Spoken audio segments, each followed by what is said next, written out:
most people read somewhere in a throwaway magazine that, when you die, you see a blue light. But what if that doesn't happen? We don't really know what it's like to be dead. So your mind tells you you're going to be at peace and you won't have to hurt anymore. But we don't actually know what it's like to be dead because, we conduct research on what it's like to be dead, and the dead people don't return the questionnaires. Okay, life can be crazy. You're feeling like you're sinking, just trying to find a meaning. It's time for better thinking, yeah, better thinking. Time to tune in. Let's go. Today's episode of Better Thinking podcast is with Kirk Strosahl. He is one of the co-founders of Acceptance and Commitment Therapy. And let me tell you, it was absolutely amazing. We discussed how to go out and assess and treat clients who are experiencing suicidality, which is what his latest book is about, or a revision of his book. And I'll tell you what, make sure you listen all the way through to the end of the episode, because it's really an unorthodox approach, but in some sense I think it should become an orthodox approach in that it's, I think, an exceptional way of how to deal with this matter. So enjoy and make sure that you go out and subscribe, thumbs up, share with others. This one's really important that I think we can get others to appreciate what suicidality is like and to take it off the taboo list.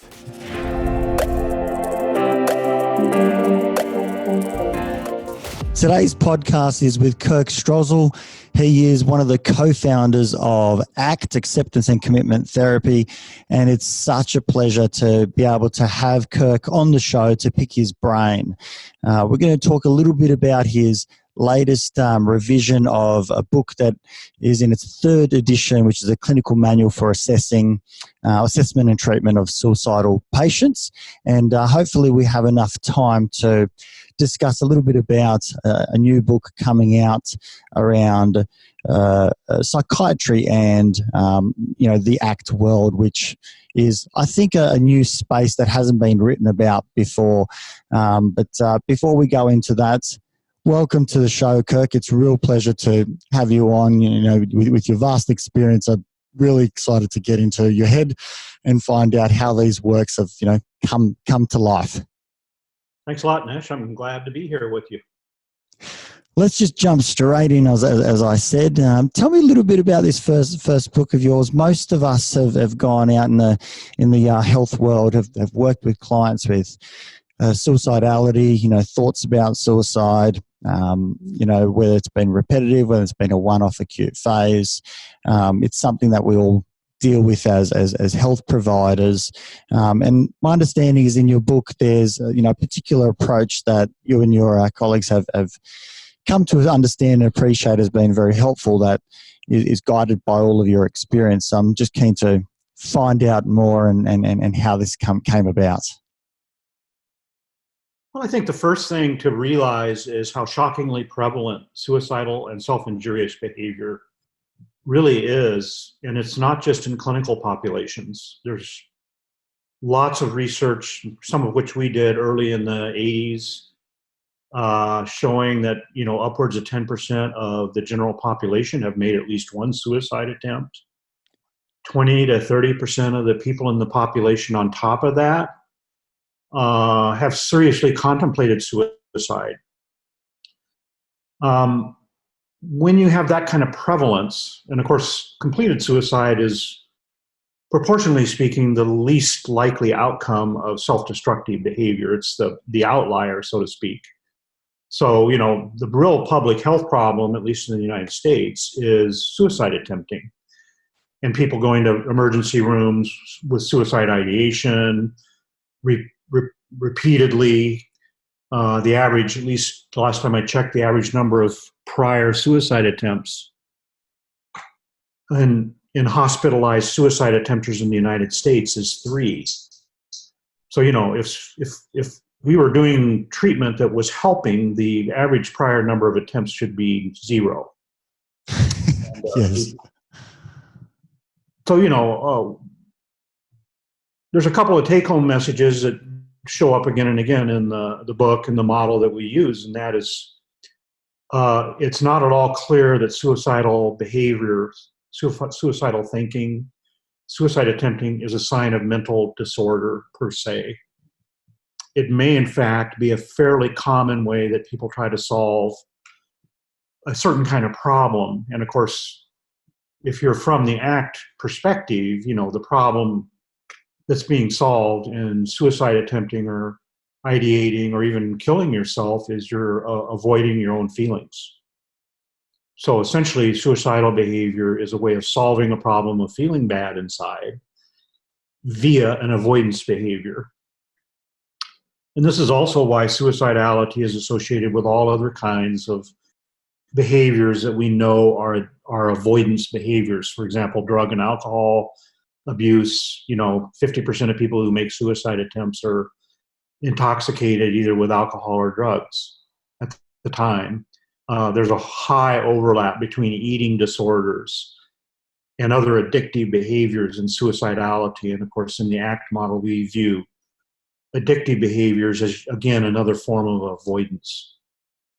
So the big parting of the ways, I think, is that historically suicidal thinking and behavior has been viewed as a sure sign of mental disorder, sort of mental dysfunction. And, what we are basically saying is don't assume that at all. And instead, think about it as a very practical form of human problem solving. Yes, it is an extreme form of human problem solving, but essentially, when you talk to patients about what would you be solving, what problem would you be solving if you killed yourself, they will very often tell you, I wouldn't have to feel the way I feel right now. They'll just tell you straight up. That's exactly what they say. As a matter of fact, those exact words I have probably heard, hundreds of times. What would occur if that happened, and there's this desperate desire to stop these feelings, to stop these thoughts. They've become unbearable to the client at the time, and so, as you say, the thought of I know how to switch these off is one of many solutions. It's quite a refreshing way to look at it. Yeah. When I teach people, like general physicians or nurses or just community workers, I say if you learn one thing that will get people to pay attention in a little different way to the conversation, ask them, what problem do you think you would solve if you ended up dead here? And just let's get right to it and call a spade a spade. It's not you're wrong for wanting to avoid the way you feel inside. But I don't think patients who are in suicidal crisis actually recognize that they've been kind of taken over by this desire to escape or avoid. I think they just feel bad and they want to do something about it, but there isn't a lot of self-reflective awareness about, so what am I doing here, right? It's not good or bad, what am I doing here, but just functionally speaking, what am I trying to accomplish? And I found with many patients, just getting that conversation going will have an enormous impact on the suicidal crisis, because they will actually begin to talk about what they feel rather than trying to get away from what they feel. It's interesting that you talk about function. My apologies. See, it's interesting that you talk about function, because it's often something that the client's not thinking about. They're often thinking about, there's something wrong with me. I shouldn't be having these thoughts. Why am I having these thoughts? It must mean that I'm weak or that I can't handle things. I should be coping better. This is what mental illness is, because these thoughts are taboo and shouldn't be occurring. And you're kind of asking a different question, which doesn't place judgment. It doesn't ask, any metric or assessment to be made at that time, but rather just asking, if that were to happen, what problem would that be solving? You're trying to really get an appreciation for where the client's at, and then for them to tap into their feelings rather than the desperate nature of the problem solving judgment side. Yeah, I think what we talk about, and this is true in the ACT model in general, is when you try something that doesn't work, that's basically an instruction from your social training, from your mind, instead of the mind saying, oh, I didn't know what to do here, so I gave you an improper instruction. The mind will actually start to say, you didn't try this hard enough. There must be even more wrong with you than you thought. You know, strong people that are healthy can really go through with this. They can get rid of the way they feel when they don't like the way they feel. And so people get lost in what I call these sort of secondary cat fights. It's like your mind is a cat that keeps coming at you wanting to fight about something other than the real issue here, which is, are you going to be willing to feel what you feel? And it's not like we're trying to tell people they don't feel bad, that there isn't something desperately painful. And in fact, we want to talk about things being desperately painful. And when you feel desperately bad inside, what you want to do is you want to get out from under that. And that's perfectly normal. That's a natural instinct. The problem is you can't do it the way you're doing it, because if you don't kill yourself, all your avoidance behaviors are just going to create more avoidance, right? So when you avoid something that you don't want, you get more of it, right? So there's a dance I think you do with people that are suicidal that is kind of a combination of, I hear that how bad you feel inside. I hear that. I'm not here to argue that you feel anything other than bad inside. And also, it's tempting to think about big solutions when you feel this bad. And one of those is killing yourself. And, you know, that certainly is one way that people can take care of this problem. You know, obviously, we're here because there might be a little bit of ambivalence about whether you want to do that. Right? But it's definitely something that you could do if you wanted to get out from under how you feel. There's different ways that you can kind of explain things to people, but I usually, you know, there's a little bit of dark humor. Doesn't hurt sometimes. Sure. You know, I'll often say, you know, most people read somewhere in a throwaway magazine that, you know, when you die, you see a blue light. But what if that doesn't happen? You know, we don't really know what it's like to be dead. So your mind tells you you're going to be at peace and you won't have to hurt anymore. But we don't actually know what it's like to be dead because, you know, we conduct research on what it's like to be dead, and the dead people don't return the questionnaires. So, it makes the research quite hard to do. Yeah. So black humor, you know, get us to laugh a little bit. And, you know, it really is kind of behind this, there's a semblance of truth here, which is it's just a social fabrication that being dead is peaceful. We don't know, right? But your mind tells you that it knows what it's like to be dead, but it's never been dead. And this is pretty classic mental jujitsu a la act, you know, the kind of stuff we do in ACT, which is your mind thinks it knows everything. You know, in a situation like this, your mind knows nothing, basically. Almost everything it's telling you to do in the way of a coping behavior is backfiring. And then it tells you you're mentally ill because it didn't work. I mean, so in a way, even in the middle of this conversation about what problem would you be solving, you know, we're also beginning to kind of attack the sanctity of, well, I did it because my mind told me to, you know, and minds are never wrong. And, you know, that's the highway to hell right there, is to believe minds are never wrong.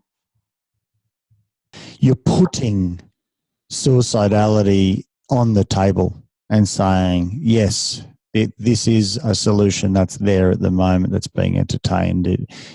It's a large one, and we're not discounting that. I'm not even saying that you can't. We're just saying that's one. That's a solution, and in some sense there's an ambivalence there.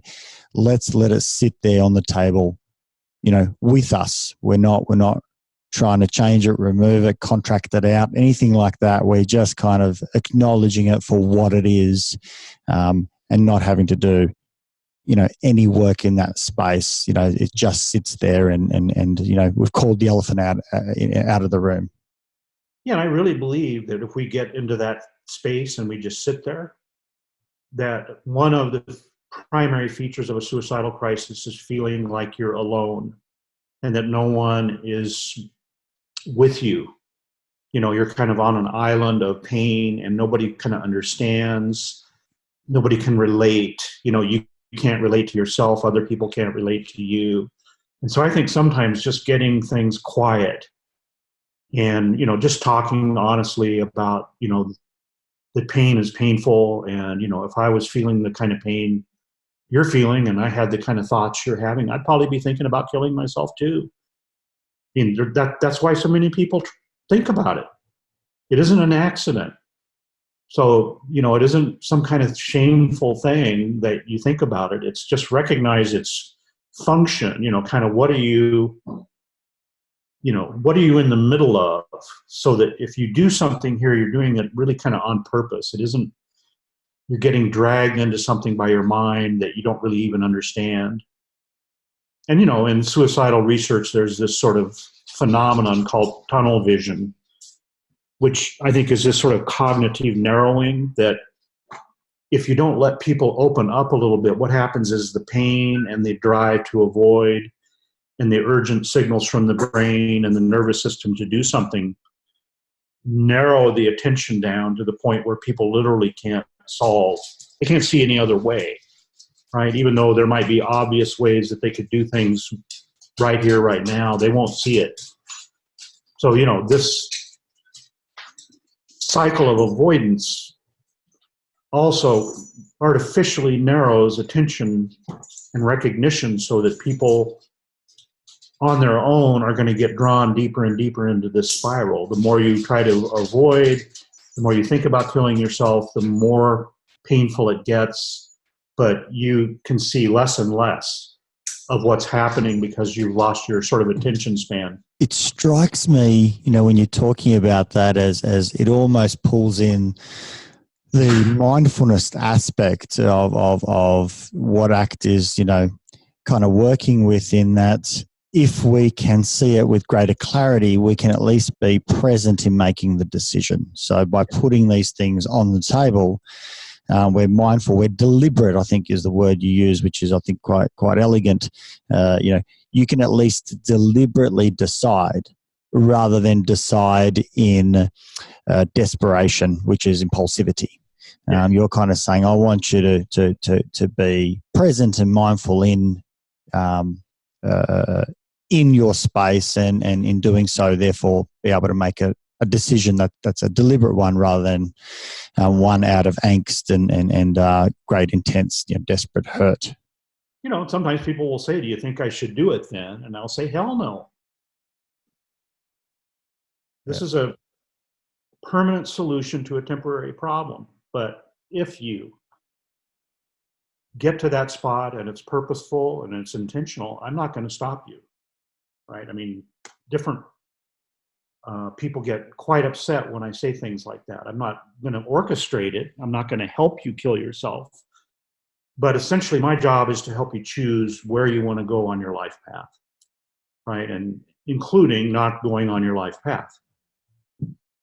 The thing I have to offer is I can help you see options that are available to you, see angles that maybe you're not seeing right now. You're the one who's in control of your destiny here. And it's just very interesting when you give people the keys back to their car, because suicide kind of robs you of your sense of personal integrity. You've tried to quell your suicidal thinking, and it just gets stronger and stronger. Then you read that people that are suicidal or have mental disorders, and you know, you end up losing the keys to your car. You're not really steering your own vehicle of life, so to speak. But I try to give people back the keys and say, you're the driver. Now, you know, there's a few things that maybe you didn't see some road signs out there, or things that might be intriguing to you, and I can kind of help you with going in some of these alternative directions. You don't have to give up killing yourself. It just means opening yourself up to the fact that maybe I'm missing alternatives. Maybe there are other ways to deal with this, including not running from it. I mean, the bottom line is, If I didn't have to run from my pain, I wouldn't have to kill myself. So what is it about the pain that feels so overwhelming, so toxic to you, that being dead would be preferable? And most of this is social training. It's just, well, no one should have to feel this amount of sadness inside. Or, you'll hear things that are basically social conventions, social mores, the things that people are trained. And they're just artificial. Like how do you know no one should have to feel this way? I mean, people have been feeling this way since the dawn of time. People have been getting relationships busted up, having their children die. I mean, this is part of the legacy of being human, but, people are trained to regard their own pain as sort of an enemy, that there's nothing redeeming in this. It's going to, just be a matter of enduring it and then trying to put it behind me. They don't see pain as something that can teach you about what you're capable of inside, right? So, when pain has no social value, so redeeming personal value, then naturally the notion is, well, then just get rid of it. I mean, you're not going to learn anything from it. You're just going to have to go through it and, hope you don't die from it, I guess. And so why put up with it? So the stage is kind of set. If we can get the conversation in the room that this is about getting rid of the pain, right? And that suicide is one way of solving that issue if you want to get rid of pain, but you don't necessarily know what you're going to get when you're dead. You just know that your mind says it knows what it's like to be dead, and it doesn't. And so the alternative might be, what if we didn't have to get rid of the pain? What if there is something legitimate, purposeful, and meaningful inside this bubble that you're in? This is probably not just random violence in the universe. Something has happened that you cared about. And the reason you're responding with such agony is this mattered to you. If it didn't matter to you, you wouldn't have any feelings about it.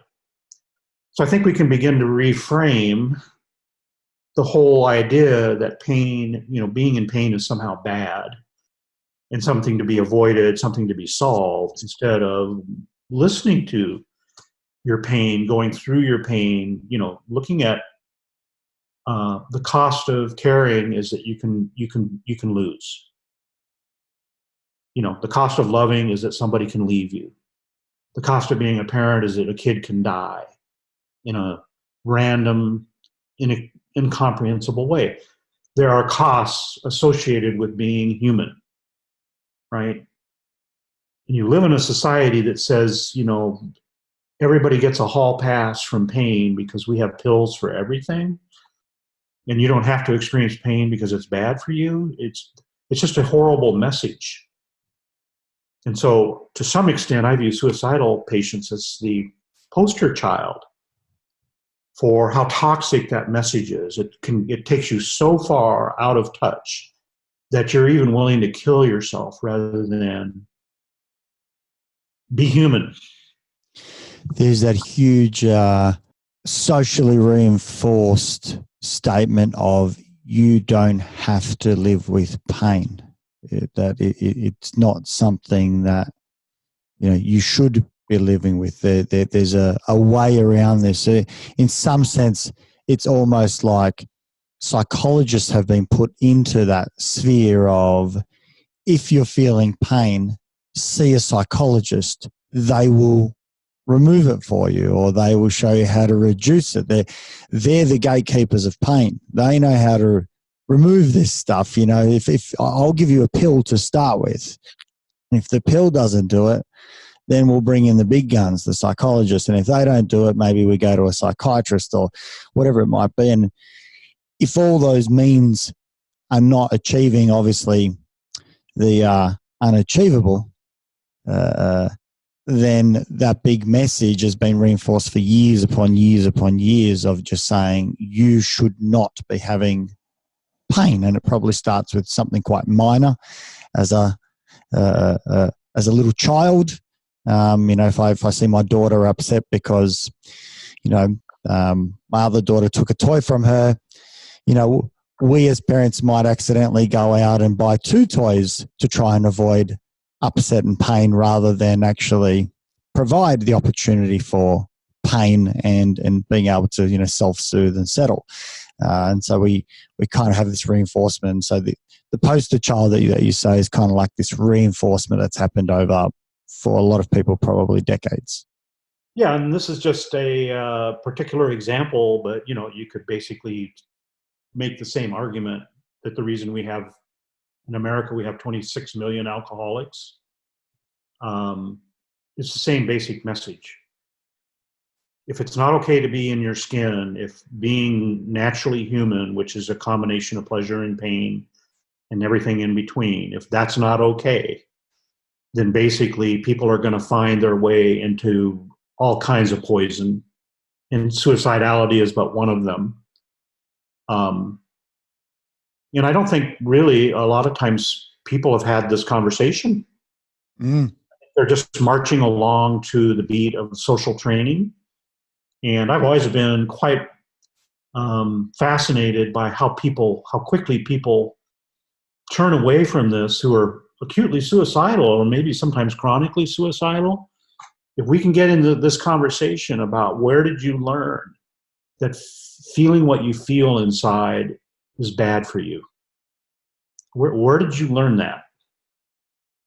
And people will turn around and they'll start to look at. That's a deep question. That's a deep question. And it's not a rhetorical question or a blaming question. It's just, where did you learn that? Who told you that? Right? And it's kind of a credible figure asking the question. It's a psychologist, right? So we're not here to make you feel better today. We're here to talk about, where did you learn that feeling bad inside was bad for you? Because that's triggering all of this complex of behavior. If it wasn't bad for you, it's not going to be fun, and life isn't always fun, right? It's not, but it isn't the same as being toxic and something that has to be eliminated and something that you have to do something about. The neat thing about acceptance is you don't have to do anything. It's energy free. Compared to the amount of energy people are exerting, trying to avoid, suppress their suicidal thoughts, trying to convince themselves not to do it. I mean, they're basically burning themselves at the stake, energy-wise. And I'll just say, acceptance requires no energy at all. You don't have to do anything, right? The pain comes from the struggle. It doesn't come from the original source. It's not being willing to have what you have.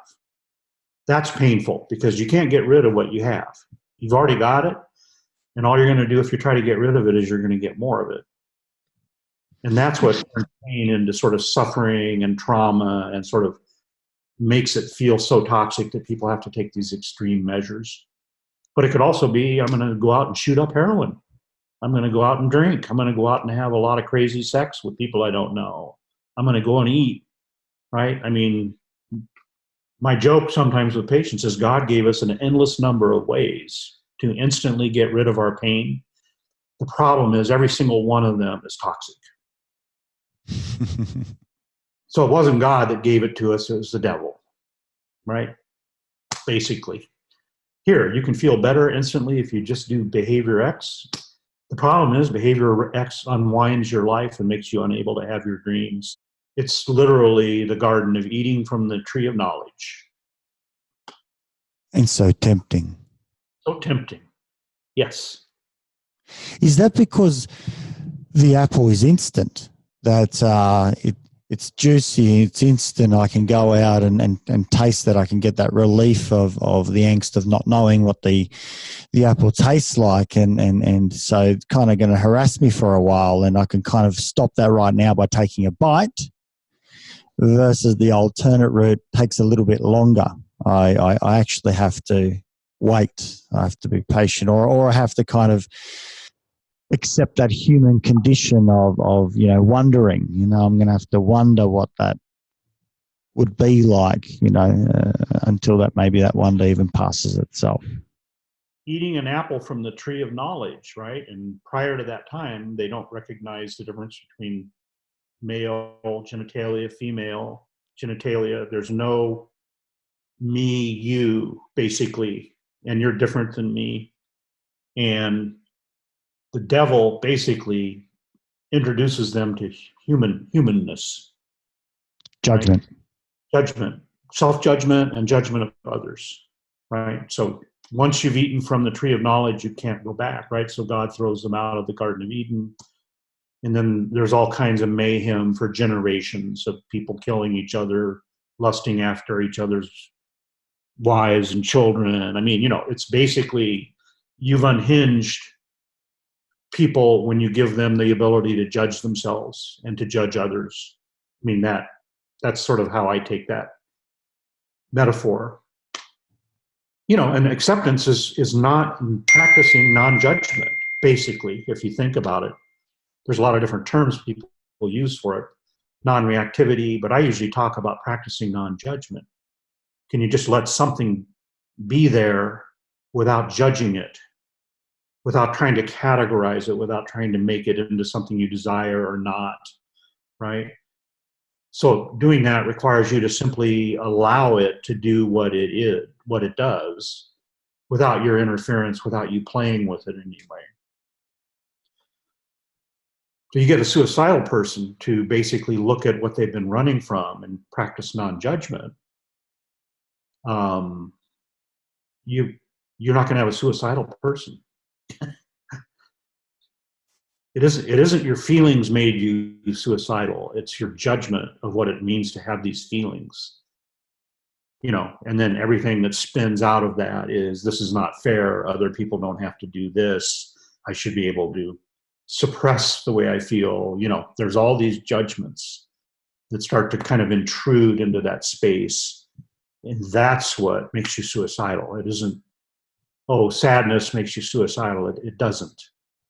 And that's why if you look at the studies of suicidality, it pretty much occurs in all of the mental disorders, even though it's improperly cited as a symptom of depression. Actually, it's just as common in anxiety disorders, in major mental disorders, bipolar disorder. I mean, if you believe in disorders, which I don't necessarily, but across the spectrum of different kinds of emotional complaints, you see suicidality shows up everywhere. It's probably most prevalent in people who are alcoholics or drug addicts. I mean, so anytime you sort of look at something and it's sort of showing up everywhere, then you have to kind of look in the common lingo of social training for where is this being prepared so that people fall into this trap. So I think that's the approach we like to use. We don't really use a lot of the risk management stuff, because if you could sort of imagine how hard it would be, it's not impossible, but it's hard when your demeanor is casual and you're just talking about, suicide as a way of solving problems, and all of a sudden your eyes get beady and your head, you start to sweat and you start asking about weapons at home and do you have a plan? And I mean, most everybody knows that archetype. Most suicidal patients get more wound up when you do that. I want to help people get unwound, right? So they're going to tell me what I need to know during the course of our conversation about their level of risk and what they're going to do. And I've already told them, I'm not going to stop you. This might upset some people who think it's our duty to keep people from choosing their life course. But I think it's part of this sort of demeanor that is casual, conversational. The other person is, the suicidal patient's afraid. You're not afraid. The other person is anxious. You're looking very relaxed, not dismissive, but you're just very relaxed and comfortable in this space. I mean, I know what we're talking about here, and maybe you haven't thought about it this way. So when you think about it this way, isn't this kind of what we're doing, right? And when you get people engaged in a conversation about what they're doing, that's the opposite of tunnel vision.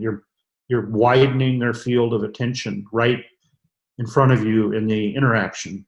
Yeah, it sounds very inviting. You're inviting them into a deliberate conversation. You're inviting them into mindfulness around suicide.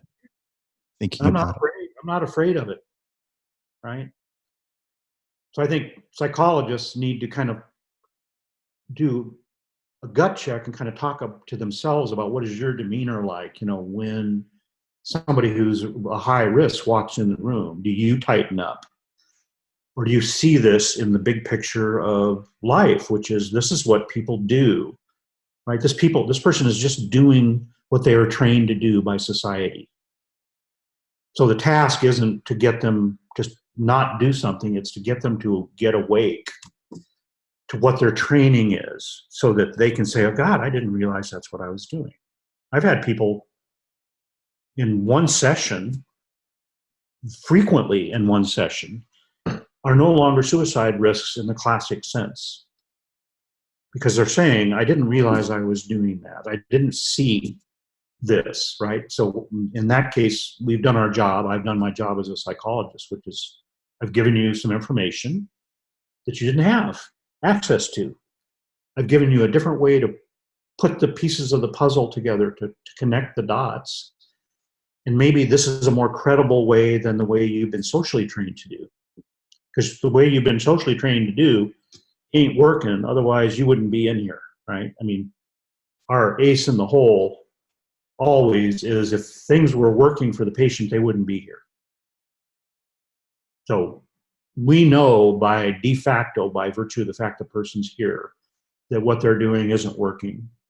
So we probably know what it is, right? Feeling bad is bad for me. I have to get rid of the way I feel. I can't get rid of the way I feel. The more I try to get rid of it, the more bad I get. I'm sick of this. Maybe I'm weak. Maybe I deserve to die. Maybe blah, blah, blah. But you can just see you can almost play it forward for them, and they'll sort of say, how did you know that? How did you know that? That's how it went down. Well, because that's what happens when you avoid something. Just planting those seeds. Yeah. In an open, permissive, caring atmosphere where there isn't any, I'm not practicing any judgment, and I don't want you to practice judgment. Right? So if we could get in a judgment-free zone here, and we just looked at the function of this behavior, the function of that behavior, kind of what shows up in your mind, what is your mind telling you to do? It isn't a good or bad thing. It's just learning to watch, not judge, and just kind of see things kind of out there, and just learning to hold still. That's acceptance, really, in a way, right? Practicing non-judgment, holding still psychologically. It's so different to the traditional training that psychologists would be doing, right? We're immediately jumping the gun. Our own anxieties are showing up. We're doing a risk assessment. How long have you been having these thoughts? What are the thoughts? Have you got a plan? Do you have access to the plan? Have you tried before? Has any other family member tried or succeeded in the past? Are you male, female, age? Do you drink? Do you live alone? Etc. etc. There's an infinite number of things. It's almost like I'm going to judge to ultimately then do what? Yeah. Well, the sad thing is when you plug all those things into prediction equations, they don't predict what people are going to do anyway. So it's actually about the worst way you could go at a conversation is to gather information that has no predictive or clinical value. It also highlights, in some sense, models to the client that this is something to be afraid of. That Sure. you are right. That you shouldn't be having these. We're not saying that, but we're inadvertently saying that by assessing it. Oh yeah, your behavior is very clearly saying, I am not okay with this. And you don't have to say I'm okay with people committing suicide to be okay with being in front of a suicidal person. You have to kind of be very clear.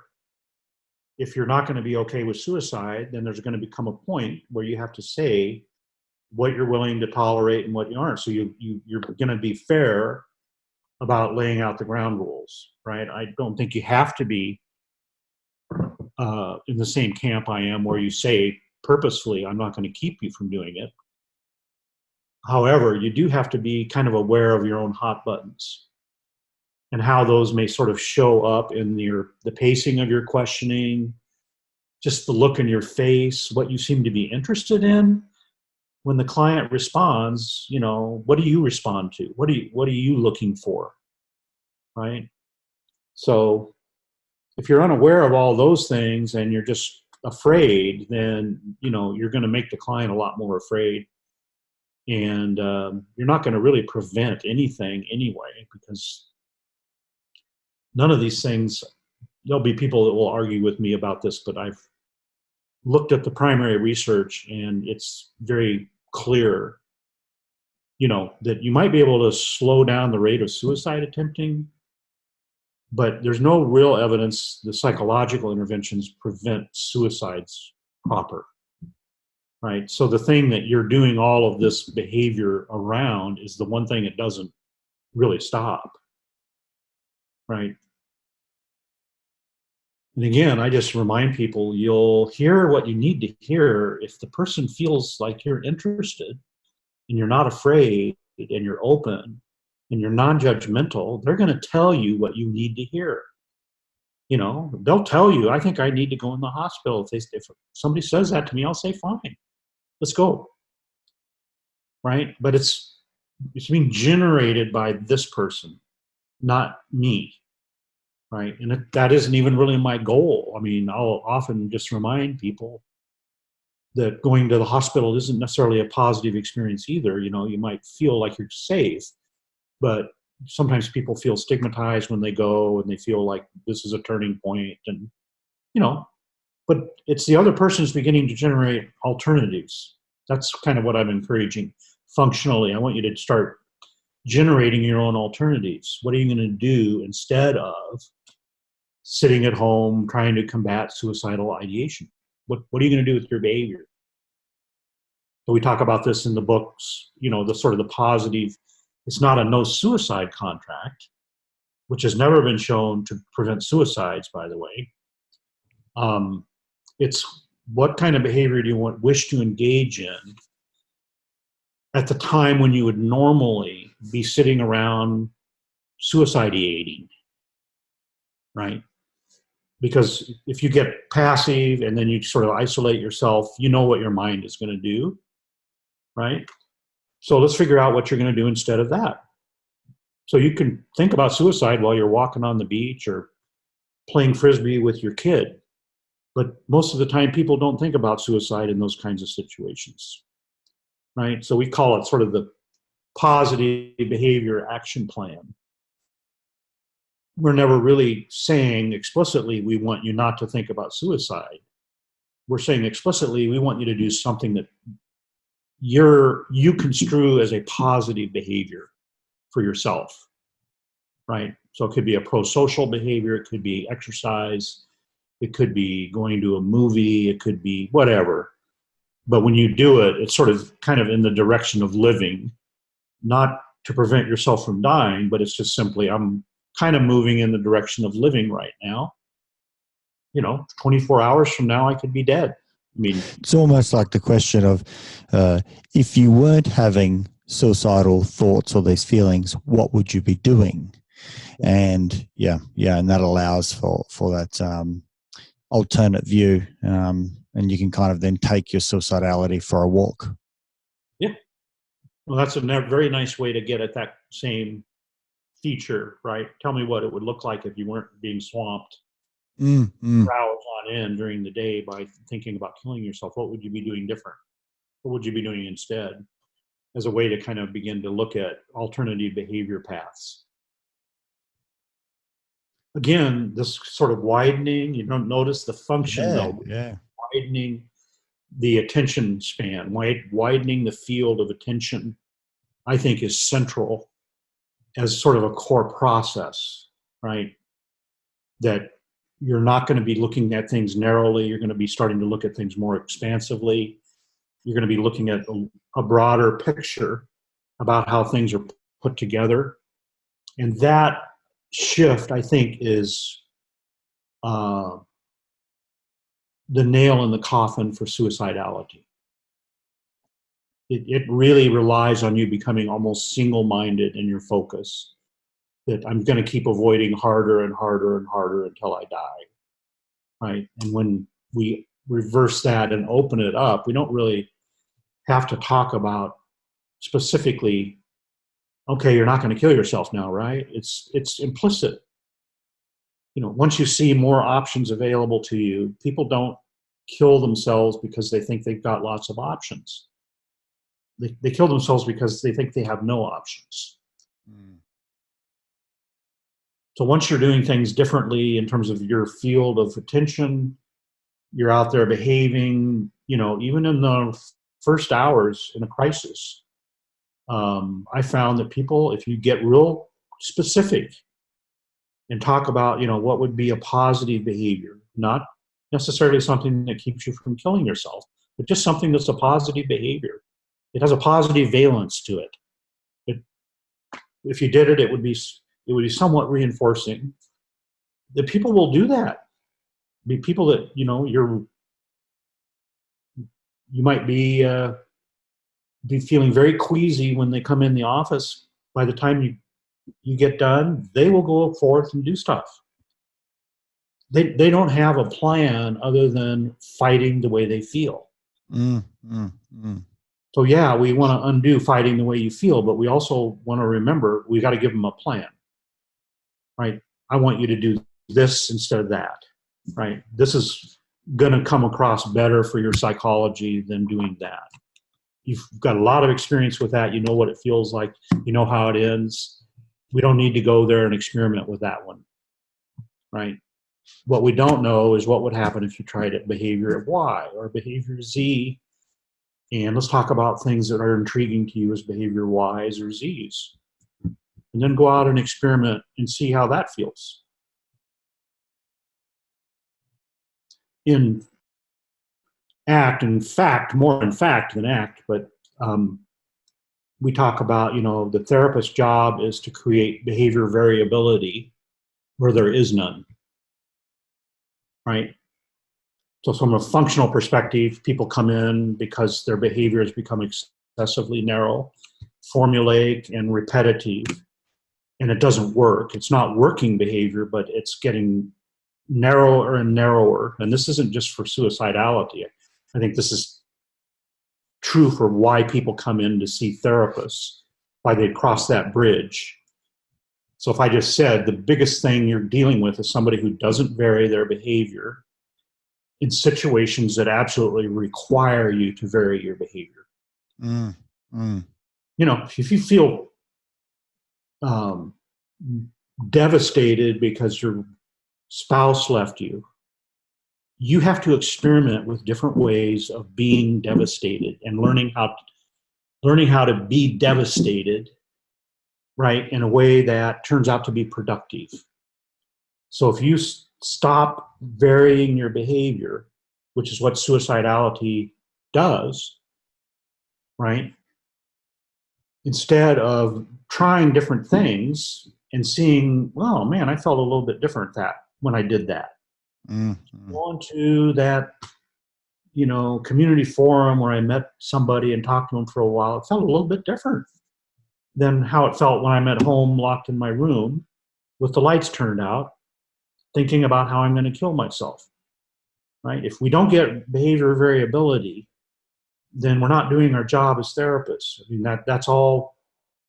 And if you can get people trying different things, then their attention span has to widen in order to look at the consequences of these different behaviors are spread across your field of attention, right? And so we know that's good from a management of suicidal behavior perspective.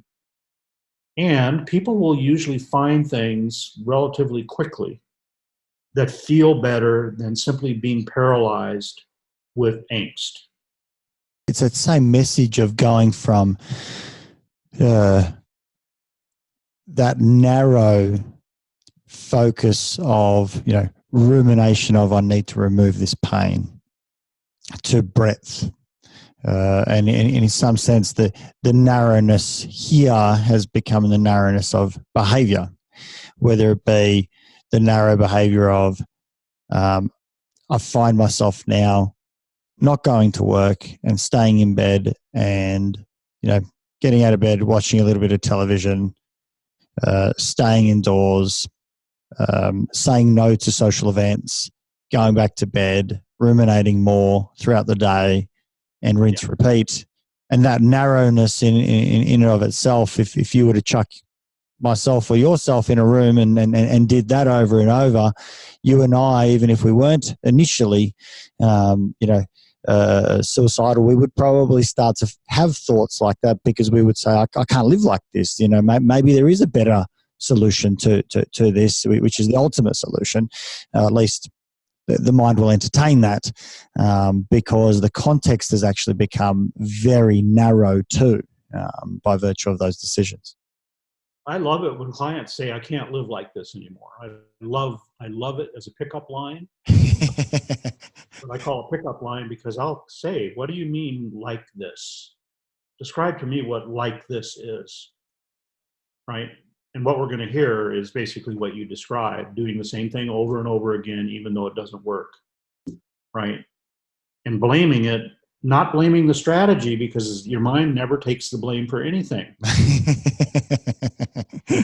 Blaming me, that I'm even worse off than I thought I was, other people can make this work, and so we're going to get reduced behavior variability. And I would say you could take that into a session with almost any kind of problem, right? I mean, if you were just saying, the reason this person's here is their behaviors become excessively narrow in a life context where it has to be broad and flexible, then we're just going to find out what is the form of the narrow behavior. So it would be true with anxiety, depression, OCD. I mean, just walk through. And what you'll see is when people repetitively do the same thing, they narrow their repertoires, they lose their ability to accidentally find reinforcers in the world. And it sort of sets off a spiral, because as you lose reinforcers in the world, you become less motivated to seek reinforcers. You don't become more motivated, right? So basically, it's a self-stoking process once it gets started, whether it's anxiety, drugs, or alcohol.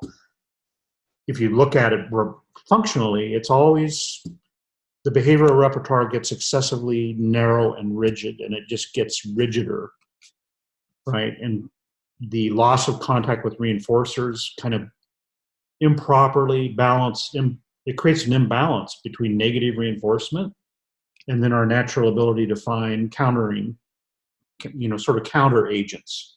So this is sort of more like a stress diathesis model, meaning there's this sort of dynamic tension, right, between the amount of negative reinforcement that you're going to get as a human being. You're going to get it pretty much no matter what you do.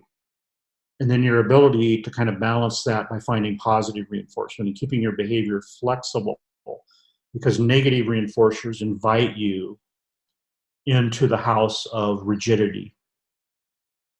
What you learn when you are under the power of negative reinforcement is your behavior becomes really rigid, right? And when your behavior is more under the power of positive reinforcement or repetitive control, it becomes far more exploratory, right? So think of positive reinforcement as sort of the elixir.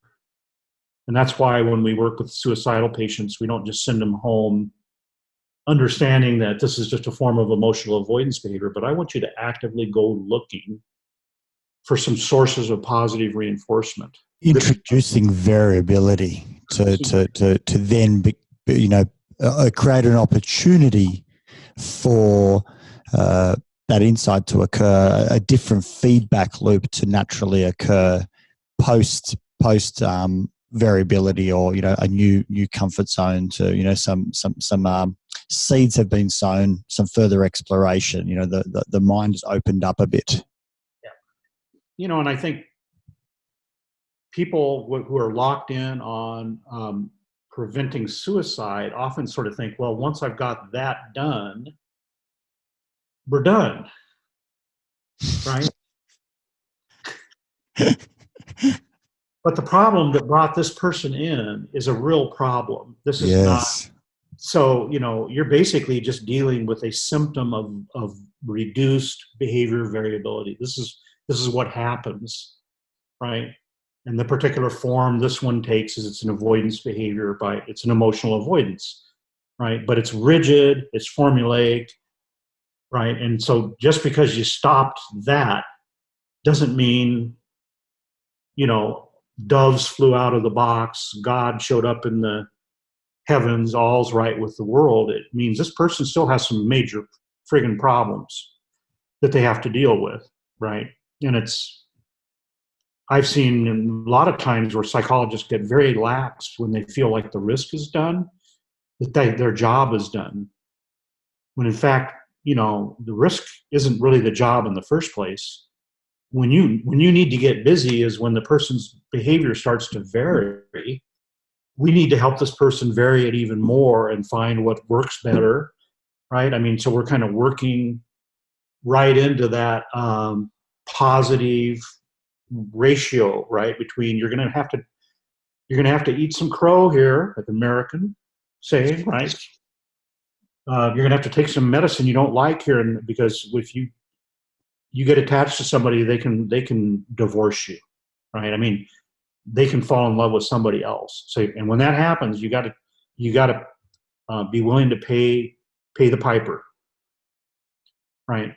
There's different ways to pay the piper, right? And one way makes you weaker, smaller as a person, makes it feel more traumatic. The other way is, God, I wouldn't volunteer to go through that again, but I learned a lot about myself while I was doing it.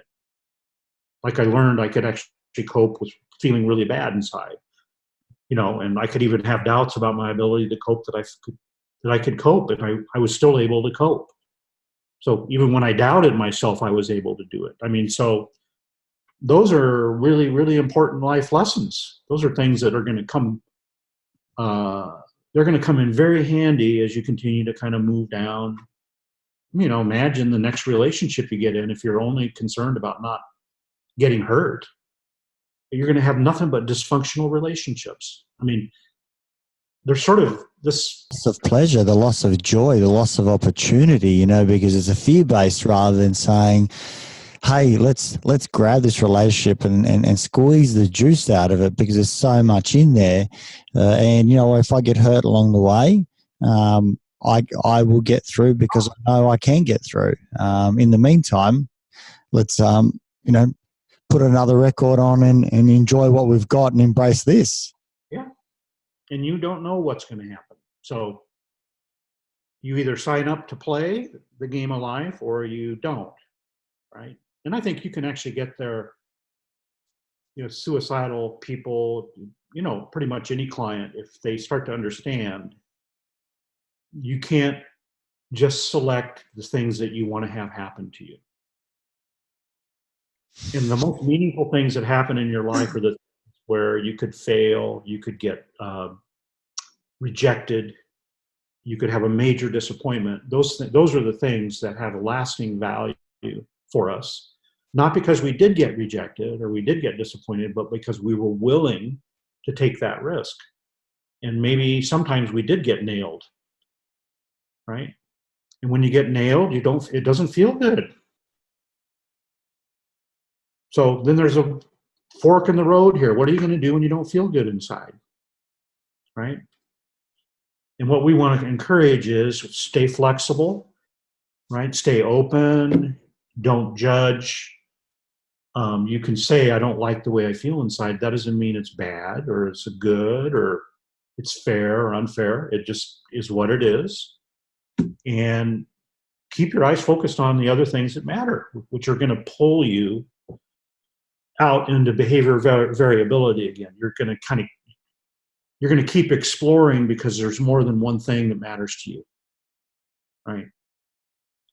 When you get in that really narrow path of avoidance behavior, the only thing that matters to you is how you feel right now. It's just so striking, the behavior variability. I've never heard it described that way, and it's so eloquent, and I'll never.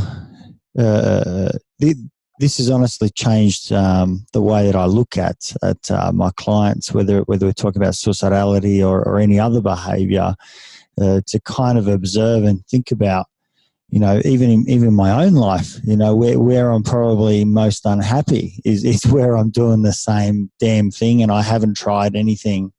I haven't even explored. I haven't looked at it. You know, it's exactly what you're saying, going from this rumination or the same pattern of thinking where you're narrow-minded, narrow-focused to, you know, when did you first, you know, find that out or hear that information that it's not okay to feel this way? You know, so you're just starting to explore and look wider for, you know, greater variability in behavior. That's just, you know, for me, so insightful. I've just never heard it that way, and I think it's a beautiful way to try and understand a little bit more about, you know, where these things, you know, experiences are coming from.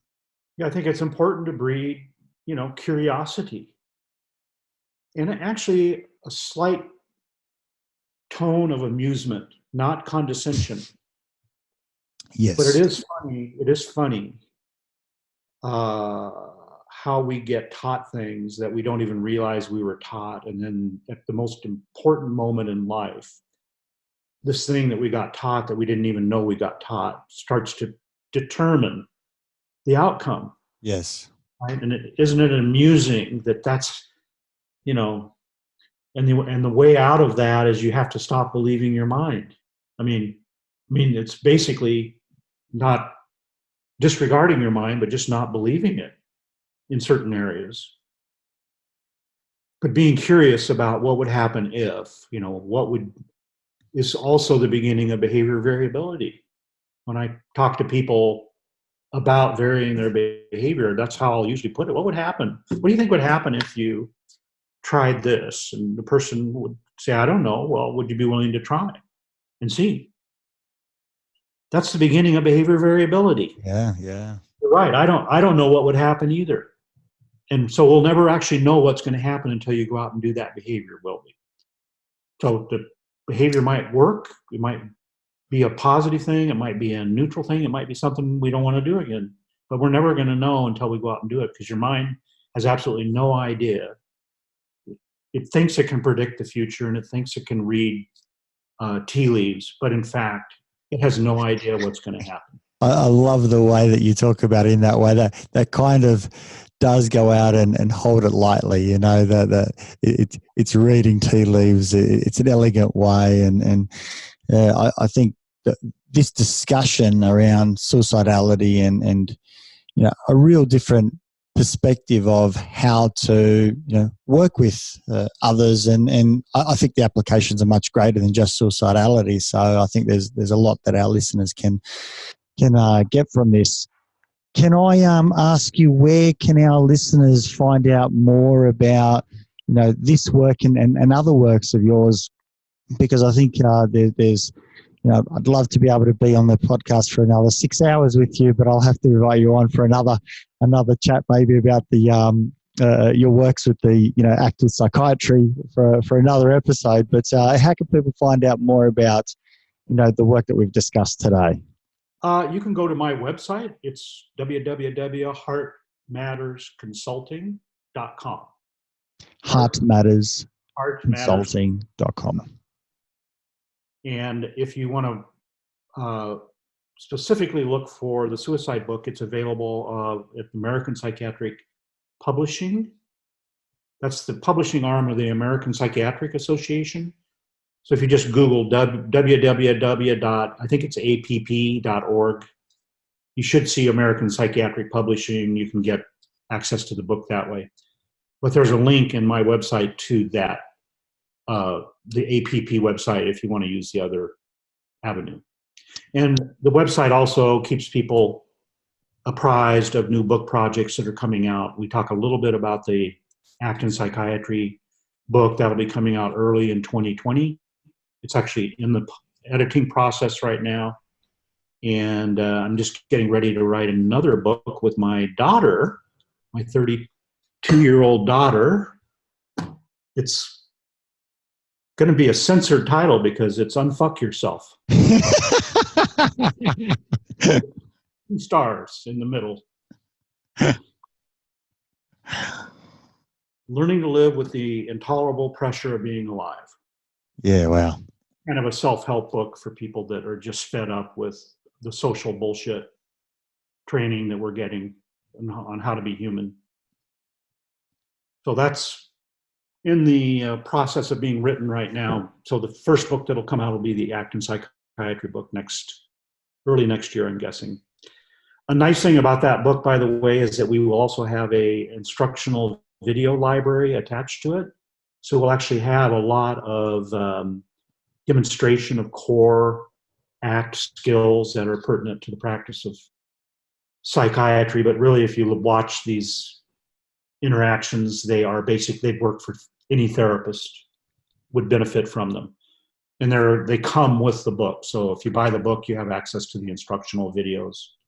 Something I've never actually done before in a book project, and I'm kind of intrigued to see how that works out. I'm really looking forward to each of those new additions to your library of books that you've written, and particularly, you know, your project with your daughter. I think there's a lot of value in going out and keeping this conversation up about, you know, broadening variability in our thoughts and our, you know, behaviors and acceptance of feelings and the like. So, you know, I think, you know, what you had to say today, I think is absolutely brilliant. And, you know, I can't thank you enough about sharing this, you know, not only in this podcast, but in your book. So I'm going to have to invite you to a sneaky invite for another one of the books later on, because I'd love to be able to pick your brain again. It's just been absolutely brilliant. And I did want to give a shout out to one of my co-authors on the ACT in Psychiatry book, Rob Percy, who's a psychiatrist. In Brisbane, yes. I know Rob.